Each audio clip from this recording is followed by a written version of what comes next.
دشت کے علاقے عمر ڈھوک میں غریب محنت کش اپنے اہل خانہ کی روزی روٹی کے لیے سڑک کی تعمیر میں مصروف اپنا پسینہ بہا رہے تھے کہ اچانک موٹر سائیکل پر سوار 4 دہشت گرد وہاں پہنچ گئے اور اندھادھند فائرنگ کر دی۔ پیٹ کے لیے گرنے والا پسینہ خون میں تبدیل ہو گیا اور 9 مزدور موقع پر ہی جاں بحق ہو گئے، جبکہ ایک مزدور کی بچی کچی سانسیں اسپتال پہنچ کر ساتھ چھوڑ گئیں۔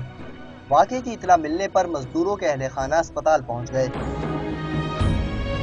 شدت غم سے نڈھال مشتعل ورثہ نے واقعے کے خلاف احتجاج کیا اور بروری روڈ پر میتوں کے ساتھ دھرنا دیا۔ بے گناہ لوگ نہتے لوگوں کو مارا جا رہا ہے، یہ اس کا تسلسل ہے۔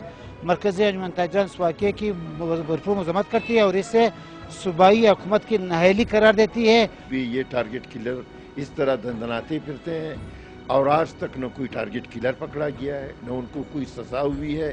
اس واقعے کے خلاف پشتونخوا عوامی ملی پارٹی کے زیر اہتمام احتجاجی ریلی نکالی گئی، جس میں تاجروں کے نمائندے بھی شریک تھے۔